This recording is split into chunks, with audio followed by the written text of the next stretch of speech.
अश्विन मास की पूर्णिमा तिथि के दिन शरद पूर्णिमा का व्रत रखा जाता है, जो इस बार 16 अक्टूबर 2024 को है। जो लोग पूर्णिमा का व्रत करते हैं उन्हें इस उपवास की व्रत कथा अवश्य सुननी या पढ़नी चाहिए।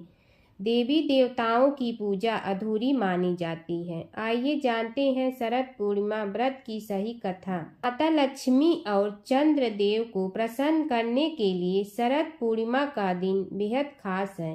माना जाता है कि इस शुभ दिन चंद्रदेव अपनी 16 कलाओं से परिपूर्ण होते हैं, जबकि धन की देवी माता लक्ष्मी धरती पर भ्रमण करने के लिए आती हैं। इसी वजह से कई लोग शरद पूर्णिमा का व्रत रखते हैं। इस बार शरद पूर्णिमा का व्रत 16 अक्टूबर को रखा जाएगा। शरद पूर्णिमा व्रत के दौरान माता लक्ष्मी की पूजा करना शुभ होता है। इसी के साथ खीर बनाना और उसे रात भर चांद की रोशनी में रखा जाता है, जिसे अगले दिन प्रसाद के रूप में खाया जाता है। मान्यता है कि चांद की रोशनी में रखी खीर को खाने से स्वास्थ्य अच्छा रहता है और गंभीर बीमारियों के होने का खतरा भी कम हो जाता है। शरद पूर्णिमा का व्रत बिना कथा पढ़े या सुने अधूरा होता है। चलिए जानते शरद पूर्णिमा व्रत की कथा। पौराणिक कथा के अनुसार प्राचीन काल में एक साहूकार की 2 पुत्रियां थीं। साहूकार की दोनों पुत्रियां काफ़ी ज़्यादा धार्मिक थीं। वो नियमित रूप से पूजा पाठ करने के साथ साथ प्रत्येक पूर्णिमा का व्रत रखती थीं। बड़ी बेटी पूरे विधि विधान के साथ पूर्णिमा के व्रत का पालन करती थी, लेकिन छोटी बेटी का व्रत हर बार बीच में ही टूट जाता था। कुछ समय बाद दोनों बेटी की शादी हो गई। शादी के कुछ साल बाद बड़ी बेटी ने स्वस्थ संतान को जन्म दिया, लेकिन छोटी बेटी की संतान पैदा होने के बाद ही मर गई। छोटी बेटी की एक के बाद कई संतान मरती चली गईं, जिसके बाद वे दुखी मन से एक दिन गांव के जाने माने पंडित के पास पहुंची। पंडित जी ने उसे कहा कि तुमने पूर्णिमा का व्रत कभी पूरा नहीं किया, इसी वजह से तुम्हारी संतान जन्म लेते ही मर जाती है। यदि तुम पूर्णिमा का व्रत पूरा विधि पूर्वक करती हो तो तुम्हारी संतान को कुछ नहीं होगा। पंडित जी के कहने पर कई समय तक साहूकार की छोटी बेटी ने पूर्णिमा का व्रत रखा, जिसके बाद उसने एक लड़के को जन्म दिया, लेकिन वो भी कुछ दिनों में मर गया।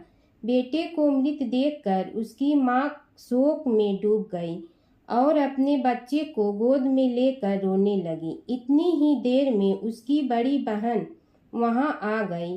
जैसे ही बड़ी बहन का लहंगा बच्चे का छुआ तो वो रोने लगा। ये देख बड़ी बहन हैरान हो गई और उसने अपनी बहन से कहा, ये मरा नहीं है, जिंदा है। दूसरी बहन ने जवाब दिया, ये पहले से ही मरा हुआ था, ये तेरे भाग्य और तप से जीवित हुआ है। इसके बाद बड़ी बहन ने छोटी बहन को पूर्णिमा व्रत की महिमा बताई और कहा, शरद पूर्णिमा का व्रत करने से कुंडली में चंद्र ग्रह की स्थिति मजबूत होती है, जिससे हर कार्य में सफलता मिलती है, खास कर सेहत अच्छी रहती है। इसी के बाद से लोग अपने और अपने परिवार वालों के अच्छे स्वास्थ्य के लिए शरद पूर्णिमा का व्रत रखते आ रहे हैं। पूर्णिमा तिथि का हिंदू धर्म में विशेष महत्व है।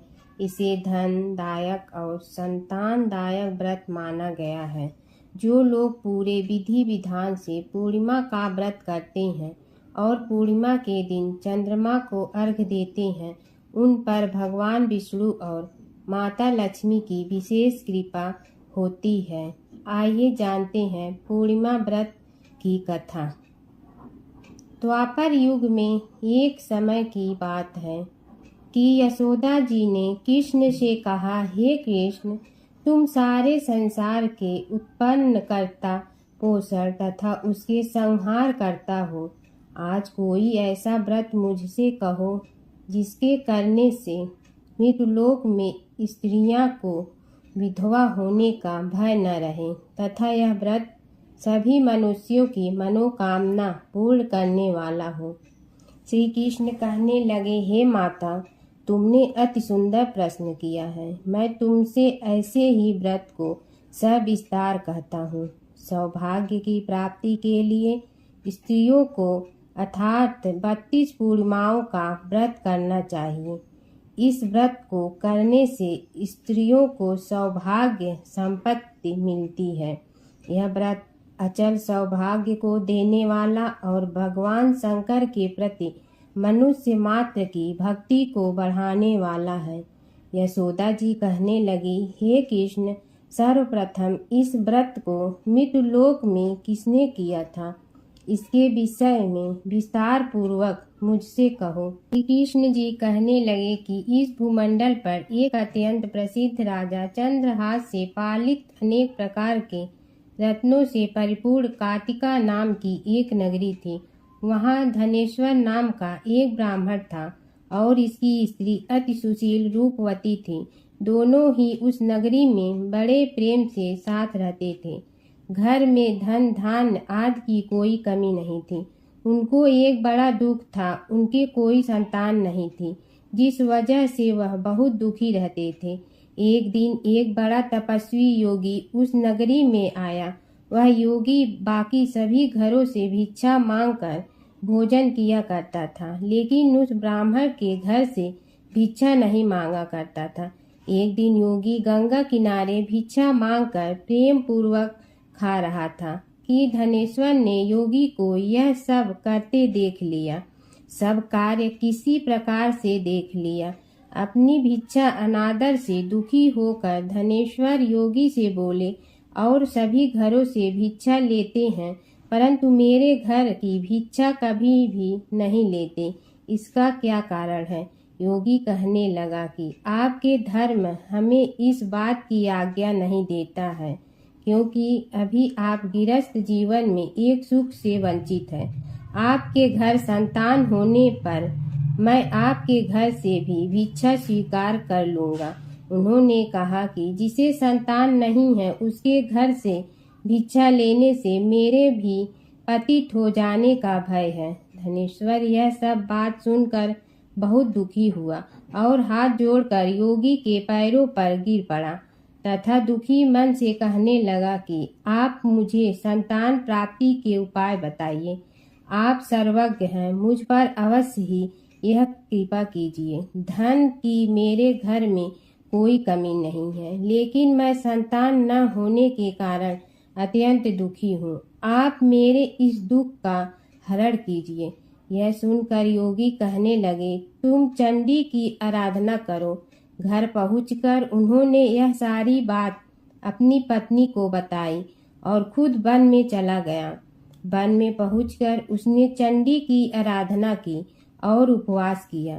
चंडी ने 16 दिन उसको सपने में दर्शन दिए और कहा कि हे धनेश्वर, जा तेरे पुत्र होगा, लेकिन उसकी आयु सिर्फ 16 वर्ष होगी।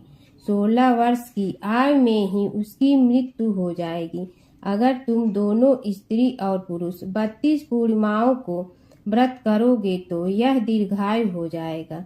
जितनी तुम्हारी सामर्थ्य हो उतने आँचे के दिए जलाकर शिव जी का पूजन करना, लेकिन पूर्णमासी 32 ही होनी चाहिए।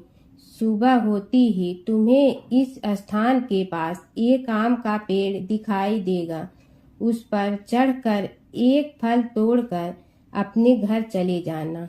अपनी स्त्री का इस बारे में बताना। सुबह स्नान होने के बाद वह स्वच्छ होकर शंकर जी का ध्यान करके उस फल को खा ले। तब शंकर भगवान की कृपा से उसको गर्भ हो जाएगा।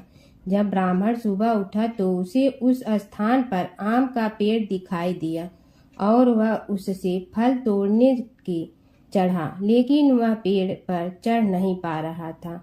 यह देखकर उसे बड़ी चिंता हुई।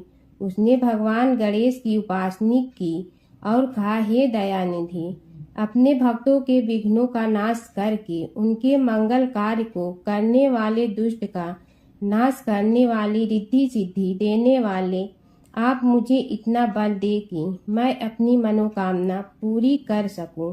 इसके बाद वह पेड़ से फल तोड़कर अपनी पत्नी के पास पहुंचा।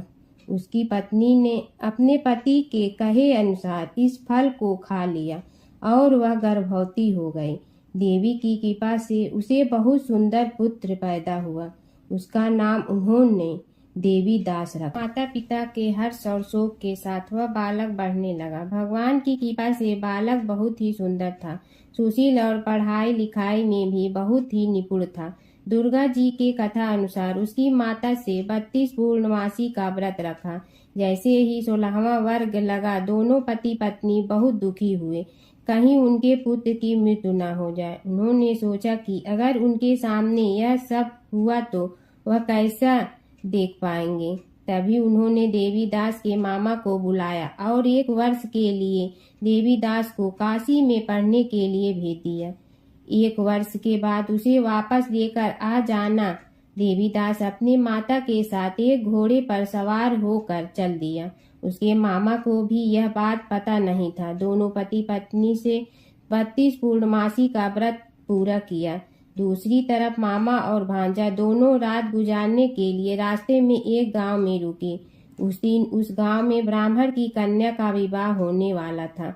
जिस धर्मशाला में वर और बारात के बाकी लोग रुके हुए थे, उसी धर्मशाला में देवीदास और उसका मामा ठहर गए। उधर कन्या को तेल आज चढ़ाने के बाद जब लग्न का समय आया तो वर की तबीयत खराब हो गई। वर के पिता ने अपने परिवार वालों से विचार विमर्श करके कहा कि यह देवीदास मेरे पुत्र जैसा ही है, मैं इसके साथ लगन करा दूं और बाद में बाकी सारे काम मेरे बेटे के साथ पूरे हो जाएंगे। ऐसे कहने के बाद वर के पिता देवीदास को मांगने के लिए उसके मामा के पास गए और उन्हीं सारी बात बताई। मामा ने कहा कि कन्यादान में जो कुछ भी मिलेगा वो हमें दे दिया जाए। वर के पिता ने बात स्वीकार कर ली। इसके बाद देवीदास का विवाह कन्या के साथ संपन्न हो गया। इसके बाद वह अपनी पत्नी के साथ भोजन न कर सका और मन में विचार करने लगा कि न जाने यह किसकी पत्नी होगी। यह सोचकर उसकी आंखों में आंसू आ गए। तब वधू ने पूछा कि क्या बात है, आप उदास क्यों हैं? तब उसने सारी बातें पत्नी को बता दी। तब कन्या कहने लगी, यह ब्रह्मा विवाद के विपरीत है। आप ही मेरे पति हैं, मैं आपकी पत्नी रहूंगी, किसी अन्य की कभी नहीं। तब देवीदास ने कहा, ऐसा मत करिए, क्योंकि मेरी आय बहुत कम है, मेरे बाद आपका क्या होगा। लेकिन उसकी पत्नी नहीं मानी और बोली, स्वामी आप भोजन कीजिए। दोनों रात में सोने के लिए चले गए। सुबह देवीदास ने पत्नी को 4 नगों से जड़ी एक अंगूठी दी और एक रुमाल दिया और बोला कि हे प्रिय, इसे लो और संकेत समझकर स्थिर चित्त हो जाओ। मेरे मरण और जीवन जानने के लिए एक पुष्प वाटिका बना लो, उसमें सुगंधित वाली एक नव मल्लिका लगा लो, उसको प्रतिदिन जल से सींचा करे और आनंद के साथ खेलो कूदो। जिस समय और जिस दिन मेरा प्राणांत होगा उस दिन यह फूल सूख जाएंगे। जब यह फिर से हरे हो जाए तो जान लेना मैं जीवित हूँ। यह समझाकर वह वहां से चला गया। इसके बाद वह जब वर और बाकी बाराती मंडप में आए तो कन्या ने उसे देखकर कहा कि ये मेरे पति नहीं है, मेरे पति वह हैं जिनके साथ रात में विवाद हुआ है, इसके साथ मेरा विवाह नहीं हुआ है। अगर यह वही है तो यह बताए कि मैंने इसके क्या दिए हैं, साथ ही कन्यादान के समय को आभूषण मिले उन्हें दिखाए। कन्या की ये सारी बातें सुनकर वह कहने लगा कि मैं यह सब नहीं जानता। इसके बाद सारी बारात भी अपमानित होकर लौट गई। भगवान कृष्ण बोले, हे माता, इस प्रकार देवीदास काशी चला गया। कुछ समय जब बीत गया तो एक सर्प उसको डसने के लिए वहां आया, लेकिन वह उसको काट नहीं पाया, क्योंकि उसकी माता ने पहले ही 32 पूर्णिमा का व्रत कर लिए थे। इसके बाद खुद काल वहां पहुंचा। भगवान की कृपा से तभी वहां माता पार्वती और भगवान गणेश आ गए। देवीदास को मूर्छित दशा में देखकर माता पार्वती ने भगवान शिव से प्रार्थना की, महाराज, इस बालक की माता ने पहले ही 32 पूर्णिमा के व्रत कर लिए हैं। आप इसको प्राण दे। भगवान शिव ने माता पार्वती के कहने पर उसे प्राण दान दे दिया। उधर उसकी पत्नी उसके काल की प्रतीक्षा कर रही थी।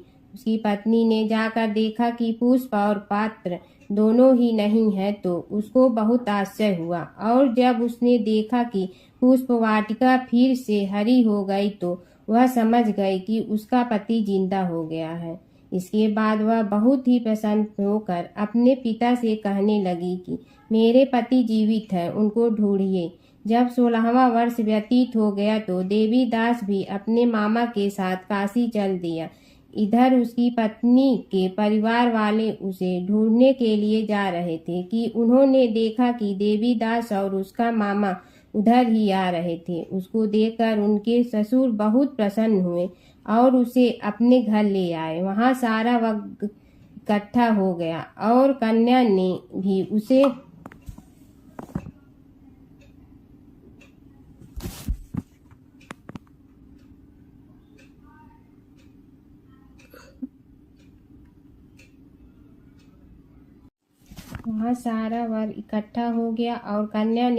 पहचान लिया। देवीदास ने इसके बाद अपनी पत्नी और मामा को लेकर वहां से चल दिया। उसके ससुर ने भी उसे बहुत धन दहेज दिया। जब वह अपने घर की तरफ चल रहा था तो उसके माता पिता को लोगों ने खबर कर दी, तुम्हारा पुत्र देवीदास अपनी पत्नी और मामा के साथ आ रहा है। ऐसा समाचार सुनकर पहले तो उन्हें विश्वास नहीं हुआ, लेकिन जब देवीदास आया और उसने अपने माता पिता के पैर छुए तो देवीदास के माता पिता ने उनका माथा चूमा और दोनों को अपने सीने से लगा लिया। दोनों को आने की खुशी से धनेश्वर ने बहुत दान दक्षिणा ब्राह्मणों को दे दिया। श्री कृष्ण जी कहने लगे कि इस तरह धनेश्वर को 32 पूर्णिमा का व्रत के प्रभाव से संतान प्राप्त हुई। जो स्त्रियां इस व्रत को करती हैं वह जन्म जन्मांतर तक वैधव्य का दुख नहीं भोगती हैं और सदैव सौभाग्यवती रहती हैं। यह मेरा वचन है। यह व्रत संतान देने वाला और सभी मनोकामना को पूर्ण करने वाला है।